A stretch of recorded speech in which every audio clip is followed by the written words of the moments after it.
Good morning, all you beautiful people, and welcome to Jhs Weekly. I'm Kennedy Dury. And I'm Natalie Himmelsbach. First story of the day. Several high school students have been missing class due to illness and the flu, COVID, who knows. But they're having a really tough time filling up teacher spots since they're out sick.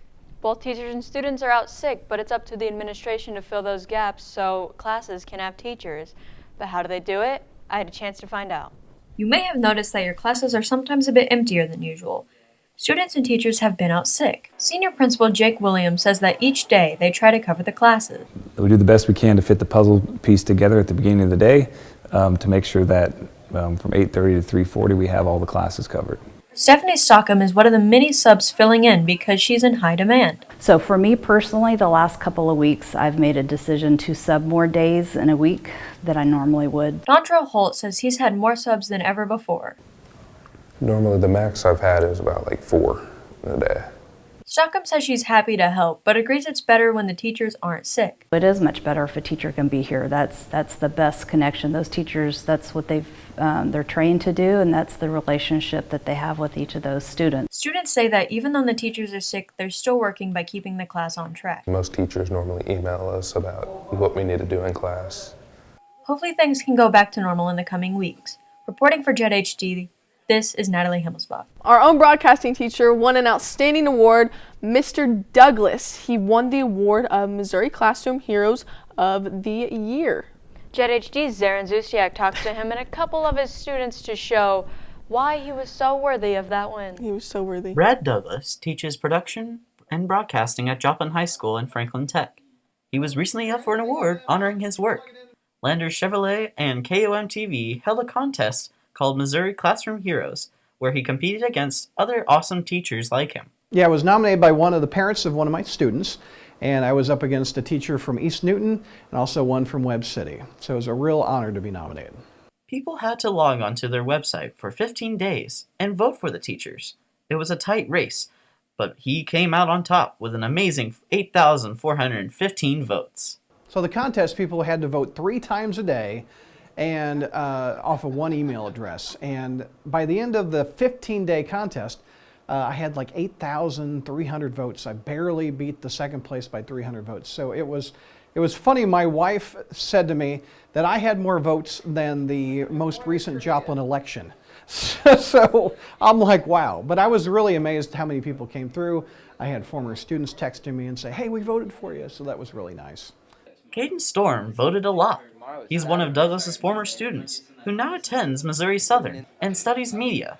Storm says Douglas is the best. He was a really good teacher, and more than just being a teacher, he was there for the students, and he always made sure, he always really strived to make the students succeed, and it was in a good way. It was a good environment, so I really think he was a good teacher, and he deserved the vote. Gia Jordan is a current student in the JHD program. She voted numerous times because she knew Douglas deserved the award. Well, he's taught me how to actually use the software, which was really helpful because I didn't know how to use the software. Douglas received a nice glass apple along $1,250 for his classroom. So whenever you get the chance, make sure to congratulate Mr. Douglas on his win. Reporting for Jet HD, this is Darren Zustiak.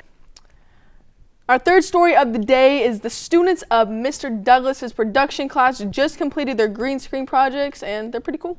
Here's a montage of their great work.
Coming to a big high school can definitely be intimidating, including the freshmen. So we have a group of people here, the seniors, who are trying to make high school life a bit easier. Gia Jordan had a chance to talk to some freshmen about the Fusion program and how it's helping them and how the seniors are helping them adjust. Sydney Newcomb is a Joplin High School senior, and she's involved in a program called Fusion. Fusion teams up seniors with freshmen and gets them bonding and ensures their grades are good. We plan get-togethers with our kids and get them bonding, and then we'll go and talk to them about it and do grade checks and everything. Sydney has teamed up with freshmen Kiana Caton, and the two look forward to seeing each other each week. My Fusion leaders are pretty cool, and they bring out the confidence in me where I'm free to talk about how I feel that day. And the activities we do, like Gauntlet, made me really happy because I had to spend time with some of my friends. And they really encourage you to do well. And they share their experiences with you as well.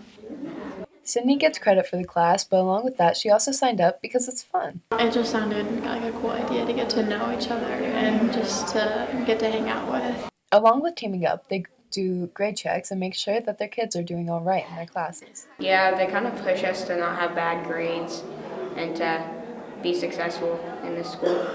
Camilla Onate is a freshman, and she says Fusion helps her out. It's better because they're more helpful and they can help you with your work. If you are interested in Fusion, you can sign up for the course and learn how to be part of the team. There's a class and then it's with Mr. Cox down the hall. Reporting for JHD, this is Gia Jordan. Do you like comics, superhero movies, anime, anything superhero related, then you should check out the Neosho ArtCon. It's a convention held in Neosho, and it's a returning one, and it keeps getting better every year. Our own JHS Cartoonist Club will be there, and they will have their drawings and all their stuff, and it's for a good cause, so you should definitely pop out and see it. The club will be selling copies of their comics and drawing custom commissions as a fundraiser. And we'll also be professional comic artists, role-playing games, and a cosplay contest, and much more will be there. ArtCon is being held this Saturday, February 5th, from 10 a.m. to 5 p.m. at the Neosho Junior High School. That was a handful, but seniors, listen up. Senior recognition advertisements are due on February 1st. You can order yours at jostens.com. Be sure to tell your parents. Stargazer and Art Literature Journal is still taking submissions for our April issue. All artwork and writing should be given, that's the bell, but we're gonna keep going, okay? So all writing should be given to your art teacher or English teacher, so make sure to get those in. This journal will be published and distributed throughout the community and is a great opportunity to get your work out there. This journal is a product of the Writers Club that meets in Mr. Andrews' room after school. Spring sports meetings will take place February 4th. That is next Friday during transitions, so be sure to get out there and try out for something. Girls soccer will meet in Gym 2 on the floor track or on Gym 1 also on the floor, and baseball will be meeting in Gym 1 on the bleachers. But what we learn in high school all prepares us for life ahead. Well, that kind of depends on the thing. The Pythagorean theorem, I don't think I'm going to be using for the rest of my life, but there are classes here that actually get you prepared for the real life and maybe even a job.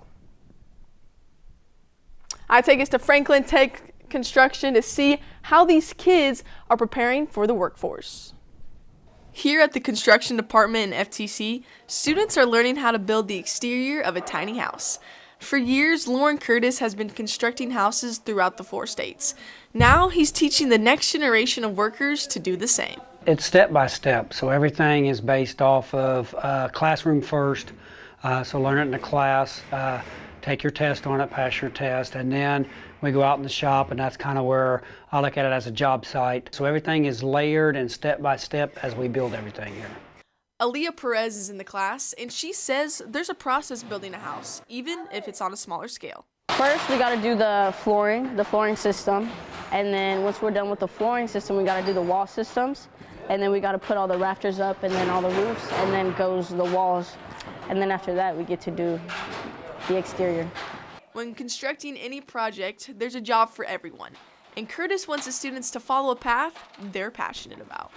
My deal is there's so many vast varieties of type of jobs to do. So it's exterior, building walls, interior, putting sheetrock up. There's these multi things that has to go into building a house that makes it great for them. And I try by their senior year to know what area they want to go into so I can push them to that area of their expertise per se. Aaliyah says there's more to this than just reading a book. It has to be done with your hands. I feel like this project is important because it teaches us how to do like hands-on skills.